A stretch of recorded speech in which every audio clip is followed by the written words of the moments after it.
فقہاء کرام نے بیان کیا کہ اگر رات کو 6 حصوں میں تقسیم کیا جائے تو آخری جو چھٹا حصہ ہے اس میں سحری کرنا سب سے زیادہ افضل ہے۔ مثلا غروب آفتاب سے لے کے صبح صادق کے درمیان اگر 12 گھنٹے بالفرض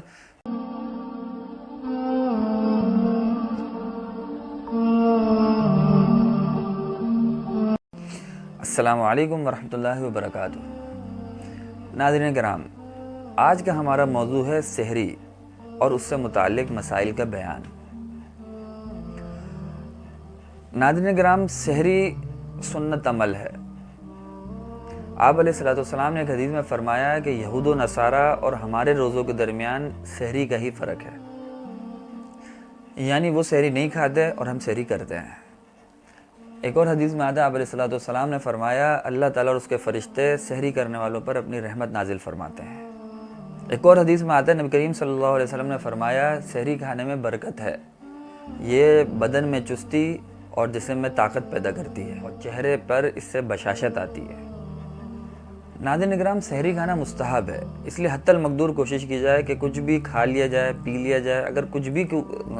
دل نہیں ہے تو کھجور ہی کھا لی جائے، لیکن سحری میں اٹھا جائے اور کچھ نہ کچھ اہتمام کر لیا جائے، تو یہ مستحب عمل ہے۔ ناظرین کرام، سحری لغت میں اس کھانے کو کہا جاتا ہے جو صبح صادق کے وقت کھایا جائے،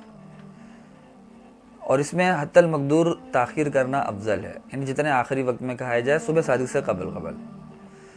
فقہاء کرام نے بیان کیا کہ اگر رات کو 6 حصوں میں تقسیم کیا جائے تو آخری جو چھٹا حصہ ہے اس میں سحری کرنا سب سے زیادہ افضل ہے۔ مثلا غروب آفتاب سے لے کے صبح صادق کے درمیان اگر 12 گھنٹے بالفرض، تو پھر جو آخری 2 گھنٹے بن رہے ہیں صبح صادق سے قبل والے، چھٹا حصہ جو ہے آخری 2 گھنٹے، اس میں سحری کرنا سب سے زیادہ افضل ہے، اور اس میں بھی ازحد تاخیر کی جائے کہ آخری آدھے گھنٹے میں کچھ نہ کچھ کھا لیا جائے۔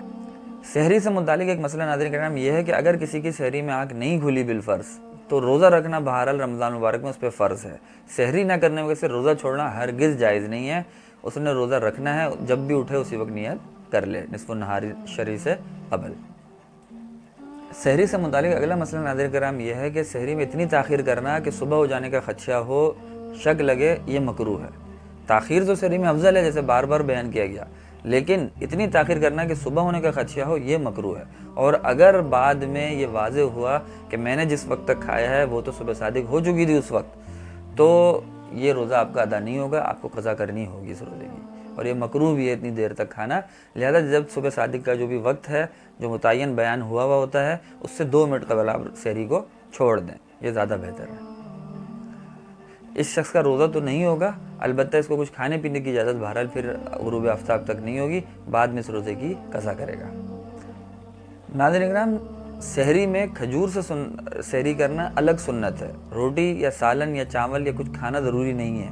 وہ بھی کھائیں۔ اگر صرف سحری میں کھجور بھی استعمال کرتے ہیں یا ان کے ساتھ کھجور بھی کھاتے ہیں تو کھجور کھانا سحری میں الگ سے آپ علیہ السلام کی سنت ہے۔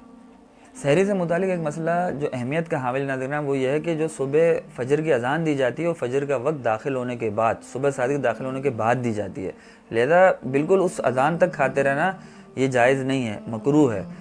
اور اگر یہ یقین ہو جائے کہ آپ جو ہے صبح صادق کے ہونے کے بعد بھی کھاتے رہیں تو آپ کا روزہ ادا نہیں ہوگا، قضا کرنا لازم ہوگی۔ لہذا بہتر یہ ہے کہ آپ نقشے میں وقت ملاحظہ کر لیں، یا عموماً جگہوں پر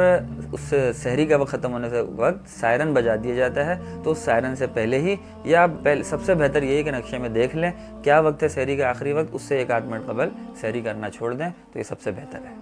سحری سے متعلق ناظرین کرام اگلا مسئلہ یہ ہے کہ اگر ایک شخص صبح سحری کرتا ہے لیکن ابھی صبح صادق میں کچھ وقت باقی ہے اور وہ اپنی بیوی سے ہم بستری کرنا چاہتا ہے، تو اولاً تو یہ بات مد نظر رہے کہ اگر وقت میں اتنی وسعت ہے تو ہم بستری کرے، اگر وقت میں شک موجود ہے کہ وقت ختم ہو جائے گا تو وہ اس عمل میں مشغول نہ ہو، اور اگر بالفرض اس عمل میں مشغول ہوتا ہے اور صبح صادق ہو جاتی ہے تو اس کا روزہ درست نہیں ہوگا، اس کو بعد میں قضا کرنی ہوگی، البتہ کفارہ اس پہ لازم نہیں آئے گا۔ اور اگر وہ صبح صادق سے قبل اس عمل سے فارغ ہو جاتا ہے تو اس کے غسل جنابت جو اس نے کرنا ہے وہ صبح صادق سے قبل بھی کر سکتا ہے اور صبح صادق کے بعد بھی کر سکتا ہے، البتہ اس میں اتنی تاخیر کرنا کہ نماز فجر قضا ہو جائے یہ مکروہ ہے، یہ جائز درست نہیں ہے۔ سحری سے متعلق مسئلہ یہ بھی ہے ناظرین کرام کہ سحری کے وقت لاؤڈ اسپیکر پہ اعلان کرنا یا